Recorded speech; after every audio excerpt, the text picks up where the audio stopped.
ଆଜି ଆମେ ପଢ଼ିବା ଜାତୀୟ ପତାକା, ଯାହାର ଲେଖକ ହେଉଛନ୍ତି ଡକ୍ଟର ରାମଚନ୍ଦ୍ର ନାୟକ। ଜାତୀୟ ପତାକା, ଜାତୀୟ ସଙ୍ଗୀତ ଓ ସମ୍ବିଧାନ ହେଉଛି ଗୋଟିଏ ରାଷ୍ଟ୍ରର ପରିଚୟ।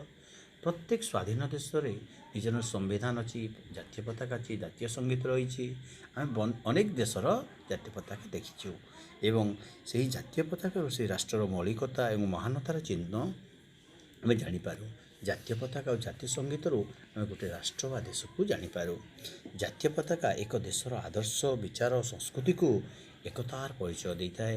ଏହା ଦେଶ ମଧ୍ୟରେ ନାନା ଧର୍ମ, ଭାଷା ଚଳଣି ଥାଏ ବି ଦେଶବାସୀଙ୍କ ମଧ୍ୟରେ ମମତାର ଡୋରି ବୋଲି କାମ କରେ। ଜାତୀୟ ପତାକା ଉଡ଼ୁଥିବା ଦେଖିଲେ ନାଗରିକଙ୍କ ମନରେ ନିଜ ଦେଶ ପ୍ରତି ଆପେ ଆପେ ଭକ୍ତି ଏବଂ ମମତା ଭାବ ଜାତ ହୋଇଥାଏ। ସମସ୍ତେ ଏହା ପ୍ରତି ସମ୍ମାନ ପ୍ରଦର୍ଶନ କରିଥାନ୍ତି।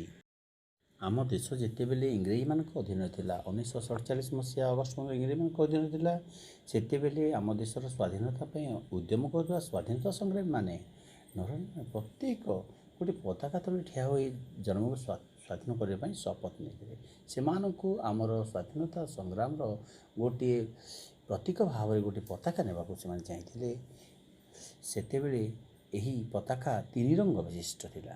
ଏହି ତିରଙ୍ଗା ପତାକା 1906 ମସିହା ଡିସେମ୍ବର 6 ତାରିଖରେ ପ୍ରଥମ ଥର ପାଇଁ କଲିକତାର କଂଗ୍ରେସ ଅଧିବେଶନରେ ଉଡ଼ାଯାଇଥିଲା।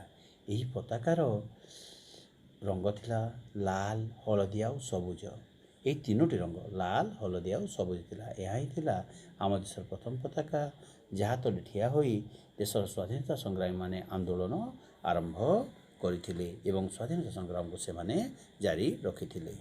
ଆମ ଦେଶର ନେତାମାନେ ଇଂଲଣ୍ଡ, ୟୁରୋପ, ଆମେରିକା ଆଦି ଦେଶ ମହାଦେଶକୁ ଯାଇକି ଆମର ସ୍ୱାଧୀନତା ପାଇଁ ଆନ୍ଦୋଳନ ଚଳାଇଥିଲେ। 1907 ମସିହା ଅଗଷ୍ଟ 19 ତାରିଖରେ ଜର୍ମାନୀରେ ସବୁ ଦେଶର ପ୍ରତିନିଧିଙ୍କୁ ନେଇକରି ଗୋଟେ ସଭାଟେ, ଗୋଟେ ମିଟିଂଟେ ହୋଇଥିଲା। ଏହି ସଭାକୁ ଭାରତକୁ ମଧ୍ୟ ଇନଭାଇଟ୍ ବା ନିମନ୍ତ୍ରଣ କରାଯାଇଥିଲା। ସେଠାରେ ଭାରତର ଯୋଗଦାନର ଚିହ୍ନ ରୂପେ ଏହି ତିରଙ୍ଗା ପତାକା ଉଡ଼ାଯାଇଥିଲା। ଆଉ ସେହି ପତାକା ଉଡ଼ିଥିଲେ ଏକ ସ୍ୱଭାବଯୁକ୍ତ ମହିୟସୀ ମହିଳା ମାଡାମ୍ ଭିକାବାଇଜି କାମା। ଦେଶର ସେବାକୁ ଜୀବନର ବ୍ରତ ବୋଲି ସେ ଗ୍ରହଣ କରିଥିଲେ। ସେଥିପାଇଁ ନିଜର ସମସ୍ତ ଘର ଦ୍ୱାର ସବୁ ଭୁଲି ସେସବୁକୁ ତ୍ୟାଗ କରିଥିଲେ ଏବଂ ଦେଶ ସେବାରେ ସେ ମନୋନିଯୋଗ କରିଥିଲେ। 2ଟି ଘଟଣା ପୂର୍ବରୁ କଂଗ୍ରେସର ଅଧିବେଶନରେ ଇଂରେଜମାନଙ୍କ ଜାତୀୟ ପତାକା, ଇଂଲଣ୍ଡର ଜାତୀୟ ପତାକାକୁ ୟୁନିୟନ୍ ଜ୍ୟାକ୍ କୁହାଯାଏ, ତାକୁ ଉଡ଼ାଯାଉଥିଲା। ସେତେବେଳେ ଭାରତର ଯେଉଁ ତିରଙ୍ଗା ପୋଡ଼ାଗଲା ତାହାର ଉପର ସବୁଜ, ମଝି ନାରଙ୍ଗୀ ଏବଂ ତଳେ ଲାଲ ରଙ୍ଗ ଥିଲା। ସବୁଜ ରଙ୍ଗ ଉପରେ ଗୋଲାପୀ ରଙ୍ଗର ଦୌଡ଼ୁଥିବା 8ଟି ପଦଙ୍କର ଚିତ୍ର ଅଙ୍କାଯାଇଥିଲା। ମଝିରେ ଥିବା ନାଲି ରଙ୍ଗର ପଟି ମଧ୍ୟରେ ନାଲି କାଳିରେ ଦେବନାଗରୀରେ ବନ୍ଦେ ମାତରମ୍ ଲେଖାଯାଇଥିଲା। ତଳ ଭାଗରେ ଲାଲ ରଙ୍ଗ ମଧ୍ୟରେ ବାହାର କୋଣରେ ଧଳା ରଙ୍ଗ ତେଜିଆନ ସୂର୍ଯ୍ୟ ଏବଂ ଭିତର କୋଣରେ ଅର୍ଦ୍ଧଚନ୍ଦ୍ରର ଚିତ୍ରଟା ରହିଥିଲା। ପରେ ଜାତୀୟ ପତାକାର ଚିତ୍ର ବଦଳିଗଲା। ଆମର ଦେଶର ପ୍ରଧାନ ଦଳମାନେ ନିଜ ଅନୁସାରେ, ନିଜ ସୁବିଧା ଅନୁସାରେ ପତାକାକୁ ସେମାନେ ଗ୍ରହଣ କଲେ, ତାକୁ ଗୁରୁତ୍ୱ ଦେଲେ। କାହାର 4 କୋଣିଆ, କାହାର 3 କୋଣିଆ, କାହାର ଓସାରିଆ କପଡ଼ା, ଆଉ କେଉଁଠି ବିଭିନ୍ନ ଦଳ ଇଂଲଣ୍ଡର ୟୁନିୟନ୍ ଜ୍ୟାକ୍କୁ ମଧ୍ୟ ବ୍ୟବହାର କରିଥିଲେ। କିନ୍ତୁ ଯେତେ ଦଳ ହେଲେ ମଧ୍ୟ ତିରଙ୍ଗା ଉପରେ ପୁରା ଗୁରୁତ୍ୱ ଦିଆଯାଇଥିଲା। ଶେଷରେ 1921 ମସିହାରେ ଆଜିର ତିରଙ୍ଗା ପତାକାର ରୂପ ପ୍ରଚଳିତ ହେଲା। ଏହି ପତାକାର ଉପର ଅଂଶ ଲାଲ, ମଝି ଧଳା ଅଂଶରେ କଳା ରଙ୍ଗର ଚରକା ଚିହ୍ନ ଏବଂ ତଳେ ସବୁଜ ରଙ୍ଗ ରହିଲା। 1933 ଖ୍ରୀଷ୍ଟାବ୍ଦରେ ବମ୍ବେର ବାର୍ଷିକ ସଭାରେ ଆମର ଜାତୀୟ ପତାକାକୁ ସ୍ଥିର ରୂପ ବା ଶେଷ ରୂପ ଦିଆଯାଇଥିଲା। ଆମ ଜାତୀୟ ପତାକାର ଉପର ଅଂଶ ନାରଙ୍ଗୀ ବା କେଶର ସାଫ୍ରନ୍, ମଝି ଅଂଶ ଧଳା ରଙ୍ଗ, ସେଥିରେ ନୀଳ ରଙ୍ଗର ଚରଖା, ତଳ ଅଂଶରେ ସବୁଜ ରଙ୍ଗ ରହିଲା। ଏହାର ଆକୃତି 3:2 ଅନୁପାତ ରହିଲା, ଅର୍ଥାତ୍ 3 ଫୁଟ ଯଦି ଲମ୍ବା ହେବ, ଚଉଡ଼ା ବା ଓସାର ହେବ, ଆମର ଲମ୍ବ ଯଦି 3 ଫୁଟ, ଚଉଡ଼ା ହେବ 2 ଫୁଟ। ସ୍ୱାଧୀନତା ସଂଗ୍ରାମର ଏହି ତିରଙ୍ଗା ଆମ ଜାତୀୟ ଗୌରବର ଚିହ୍ନ ଥିଲା। ଏହି ପତାକା ତଳେ ଠିଆ ହୋଇ ଭାରତୀୟମାନେ ଦେଶକୁ ସ୍ୱାଧୀନ କରିବା ପାଇଁ ଶପଥ ନେଇଥିଲେ। ଦେଶର ସବୁଠାରେ ଦେଶର ସର୍ବତ୍ର ସ୍ୱାଧୀନତା ଆନ୍ଦୋଳନର ସଂକେତ ଥିଲା ଏହି ତିରଙ୍ଗା ପତାକା।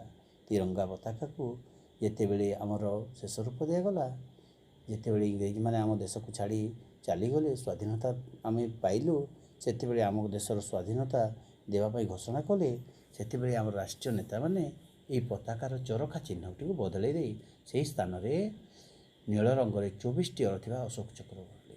ଏହି ଅଶୋକ ଚକ୍ର ସାରନାଥ ସ୍ତମ୍ଭର ଅବିକଳ ରୂପ। ଅଶୋକ ସାରନାଥର ସ୍ତମ୍ଭର ଅବିକଳ ରୂପ, ଏକ୍ଜାକ୍ଟ ସେଇ ରୂପ। ଏହାକୁ ଧର୍ମଚକ୍ର ଭାବେ ଗ୍ରହଣ କରାଗଲା। 1947 ମସିହାରେ ଏହି ପତାକାକୁ ଜାତୀୟ ପତାକା ଭାବରେ ସମ୍ମାନ ଦିଆଗଲା ଏବଂ ସେହିଦିନଠାରୁ ଆମେ ଏହାକୁ ଜାତୀୟ ପତାକା ରୂପେ ଗ୍ରହଣ କରି ଆସିଛୁ।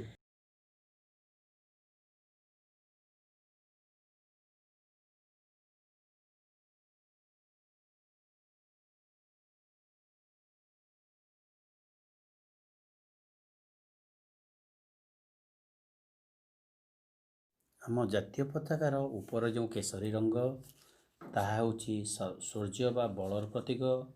ମଝି ଯେଉଁ ଧଳା ଅଂଶ ହେଉଛି ଏହା ଶାନ୍ତିର ପ୍ରତୀକ ଏବଂ ସବୁଜ ରଙ୍ଗ ସମୃଦ୍ଧିର ପ୍ରତୀକ ଭାବରେ ଗ୍ରହଣ କରାଯାଇଛି। ଏହି ଜାତୀୟ ପତାକାକୁ ହାତବୁଣା ଖଦଡ଼ କନା, ରେଶମୀ କନା ବା ଅନ୍ୟ କନାରେ କରାଯାଇପାରେ। ଜାତୀୟ ପତାକାର ଗୋଟିଏ ବିଧି ହେଲା ଯେ ଗୋଟିଏ ନିୟମ ହେଲା ଦେଶ ଭିତରେ ଗୋଟିଏ ସ୍ଥାନରେ ଉଡ଼ୁଥିବା ଅନେକ ପତାକାମାନଙ୍କ ମଧ୍ୟରେ ଜାତୀୟ ପତାକା ସବୁବେଳେ ଉଚ୍ଚରେ ଉଡ଼ିବ, ସେହି ନିୟମ ରହିଛି ଏବଂ ସବୁ ପତାକା ଗୁଡ଼ିକ ତା'ର ବାମରେ ରହିବ, କେହି ଡାହାଣରେ ରହିବେ ନାହିଁ।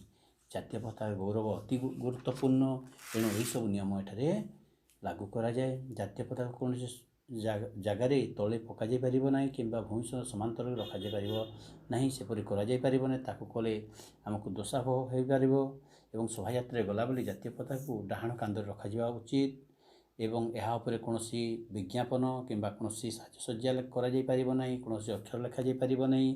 ଏହାକୁ କୌଣସି ଶାଢ଼ୀର ଧଡ଼ି ଭାବରେ ବ୍ୟବହାର ମଧ୍ୟ କରାଯାଇପାରିବ ନାହିଁ। ଆମ ଜାତୀୟ ପତାକା ଗୋଟିଏ ପବିତ୍ର ଆମ ଗୌରବ ଗର୍ବର ବିଷୟ।